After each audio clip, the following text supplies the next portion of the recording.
Nous avons lancé notre démarche Handi Accueil en 2013 avec un double objectif. Le premier, c'est que le handicap ne soit pas tabou sur le site. Et puis le deuxième, c'est d'accompagner les personnes en situation de handicap en fonction de leurs possibilités et de celles de l'entreprise.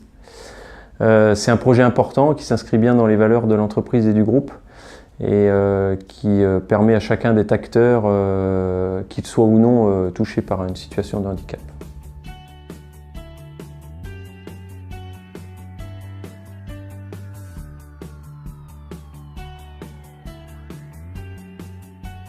Alors dans cette démarche, on a défini deux priorités.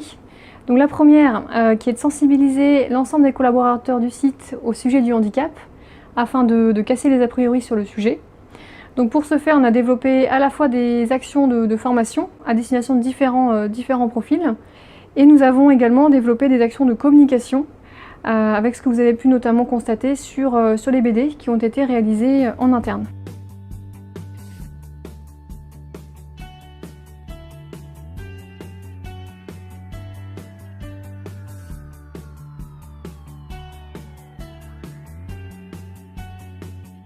Notre deuxième priorité est d'accompagner nos collaborateurs en situation de handicap afin que leur handicap soit le moins impactant possible dans leur quotidien.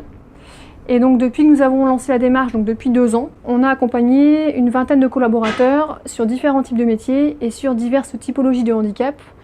Handicap visuel, handicap auditif, handicap physique ou encore lié à des maladies invalidantes.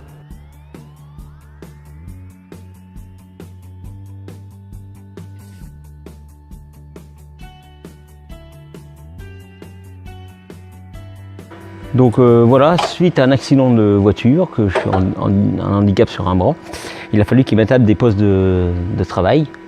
Donc sur cet engin, ils m'ont mis un klaxon au genou. Comme ça, j'ai pas besoin de lâcher le volant pour klaxonner, tout se fait au genou. Puis donc au début qu'ils m'ont embauché, j'étais juste sur un poste ou 2.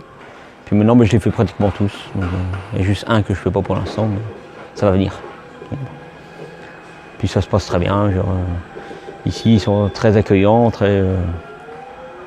si j'ai un problème, ils viennent m'aider, la solidarité aussi est là.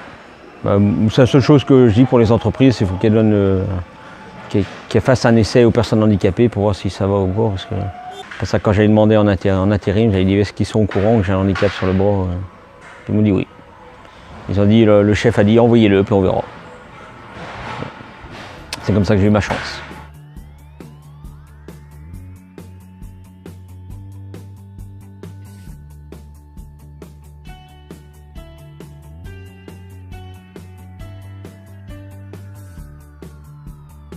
Dès le début de mes problèmes, je leur en ai parlé. De toute façon, ça se voyait et ça servait à rien que je le cache, autant que les choses puissent être dites. Et puis, surtout, voilà, j'ai des collègues exceptionnels et donc de leur côté, j'ai ressenti une vraie bienveillance et compréhension.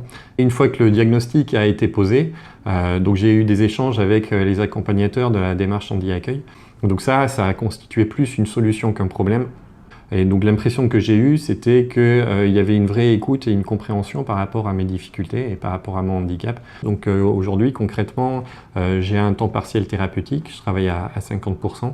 Je bénéficie aussi d'une salle de repos où je me repose entre midi et 2, ce qui va dans le sens pour m'aider à la guérison. Et puis on minimise également mes déplacements de la même façon à pas accumuler trop de fatigue.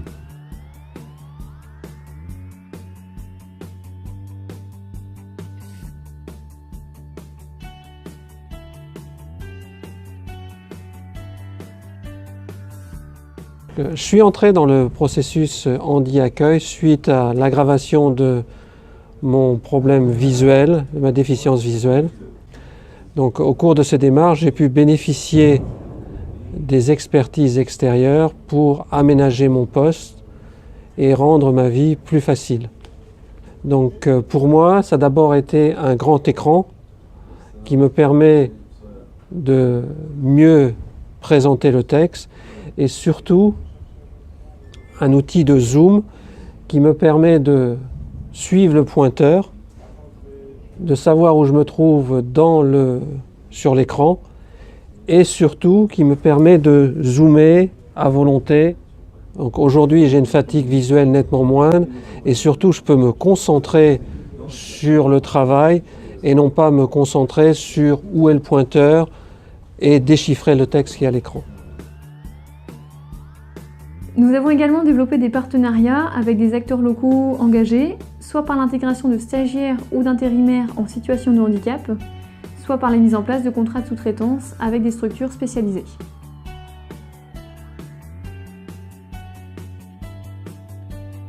À l'issue des 2 ans de convention qui nous lient avec la GFIP, nous avons fortement progressé sur la perception et l'intégration du handicap au niveau de nos équipes.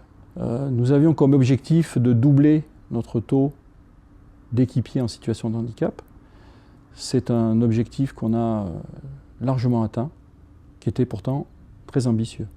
Nous allons poursuivre dans cette lancée et continuer à la fois à développer des partenariats externes, mais également à accompagner nos équipiers en interne en fonction de leurs possibilités et en fonction des possibilités de l'entreprise. Nous devons tous contribuer à développer cet état d'esprit handi-accueillant en regardant le handicap pas comme une difficulté, mais plutôt comme une vraie source de progrès pour nos équipes, pour les faire grandir et développer leur ouverture d'esprit.